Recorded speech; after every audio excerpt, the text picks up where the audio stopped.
All right, guys, what's going on? Welcome back to Top Line Sports. It's your boy Chris, and man, hope everybody's having a great,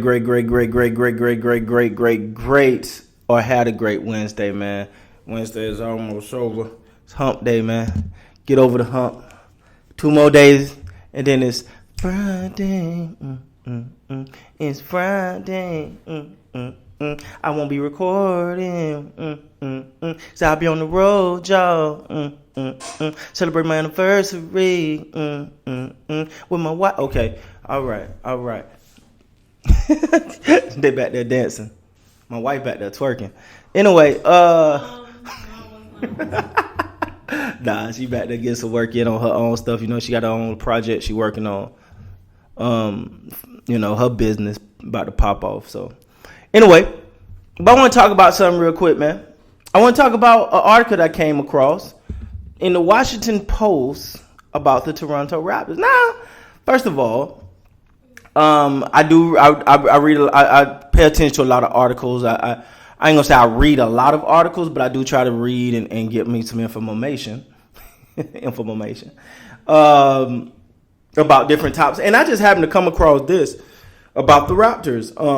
This article is done by Ben Golliver of the Washington Post. It's titled, "The Raptors are the sleeping giant in the East despite a quiet offseason." Now, what have I been saying on this channel? I've been like, the Raptors ain't did much, but they did what they needed to do. They did what they needed to do. So, in the process of all of that, in the process of them doing what they need to do, working on the things they need to work on, what did they need? They need a center. What happened? They drafted a center. They got a really good center, a raw center, but a really good center in Koloko, in my opinion. I think that he's going to come along a lot. I think that this young man is going to be a real prominent part of what the Raptors do. I think it's going to be a process. But I think that he's in the right system around the right people. You know what I'm saying? He's in Toronto, man. You got workers. And what I mean by that, these guys put the work in. So when you have a team or you're around a group of guys that are willing to put the work in, that are putting the work in and day out, it just become infectious. It become infectious to a point where if you're a guy like Koloko just coming to the league, just coming into the NBA, and you see these guys that's already there, already paid, already all of these things, and then they end up in there putting the work in, what you think that make you do? Put that work in, guys. That's exactly what happened. So I'm going to go into this article a little bit, man. Like I said, it's titled, The Raptors are the sleeping giant in the East despite a quiet offseason. It said the Toronto Raptors have been an afterthought this summer, mentioned occasionally in Kevin Durant trade room, but otherwise overlooked in favor of the more active, more dramatic competition. After getting bounced by the first round by the 76ers, the Raptors didn't add a first-round pick and make any splashy trades or sign any high-profile free agent. Their most noteworthy addition has been Otto Porter Jr., an unspectacular backup forward. Meanwhile, the Boston Celtics add Malcolm Brogdon, the 76ers signed P.J. Tucker, Brooklyn Nets embroidered with chaos thanks with Durant and Kyrie Irving. John Wooden counseled not to mistake, this is important, guys, not to mistake activity for achievement. Just because you being busy don't mean you making progress. See, sometimes I give a prime example, man. Sometimes I'm like, I need to get in I can get down here in the studio, man. I got to work on this. I got to work on that. I got to make sure the TVs are straight. Did I sweep it up? Did I line and stuff? That's busy work. I ain't making progress on the channel by coming down here making sure stuff is lined up and dress and all of that. I ain't making progress. I'm just doing, that's busy work. It's a difference between activity and achievement. I love that. Let me continue on. The inverse holds true. Don't confuse Toronto inactivity with failure. Some franchises remain idle because they are paralyzed by a lack of resources or vision. But those flaws do not apply to the Toronto Raptors, who have won more regular season games than any team besides the Golden State Warriors since hiring Masai Ujiri. Since hiring Masai Ujiri, wait, these guys up behind me. There we go.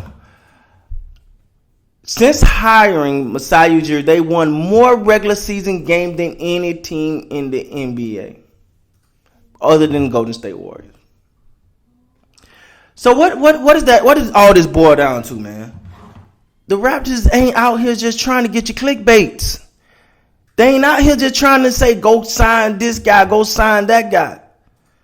They filled the need.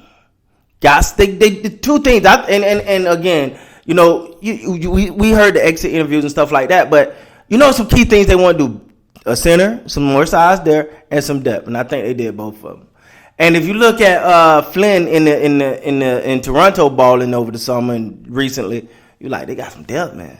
This guy said, give me some more opportunities. Now we see a lot of guys do that. You know, we've seen guys just go crazy in these other leagues and then it don't kind of pan out in the NBA. But at the end of the day, I think they added some depth. They locked up a guy in Chris Boucher who I think is so key to this organization. And I think Chris Boucher, and I've said this before, so forgive me for beating a dead horse, but I consistently say Boucher is so big to have around Koloko.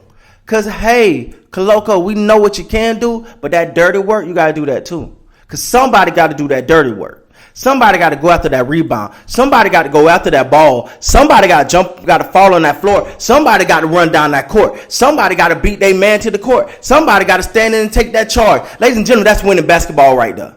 That's the things Boucher do. And I just think that and then when you look at Precious, and you've heard the reports about Precious, if you've been paying attention, he looked like a man amongst boys. He's focused. He got something to prove. And I said this before. I said this last season, and many of y'all have heard me say it. You've seen that coming. With Precious, you've seen it last year. You've seen it. It didn't come all the way together, though. It was like, the effort was there. He wanted it. And you could tell, according to reports, it's real for him. He's ready to take that next step. Oh, and there's a guy by the name of OG. There's a guy by the name of OG that got something to say, too, because he was on the tear before all his injuries and stuff started to pile up. Man, don't forget about Steady Freddy. He healthy. Pascal Siakam. It's this other guy, man. I can't remember his name. He won an award. Scotty Barnes. Keep sleeping on the Raptors, man. Y'all keep sleeping on the Raptors. I'm damn sure not. I see what these guys are doing. I see what they're doing. And someone said they'll finish the 7th seed. Nowhere in the hell. Nowhere in the hell. They're definitely gonna be higher than that, man. Because while other teams trying to figure out their new pieces and put things together, they're already rolling. It's going to be interesting, man. But I love this, man. The article titled The Raptors, the Sleeping Giant in the East, man. With that being said, guys, please like, comment, subscribe to the channel. Thank you guys so much for your support. Hope you guys like the new studio. For my football fans, go check out Top Line Sports Football. We separated the channel, so go check that out, man. With that being said, guys, please like, comment, subscribe to the channel. Have a great night. Until next time. You guys be great, man.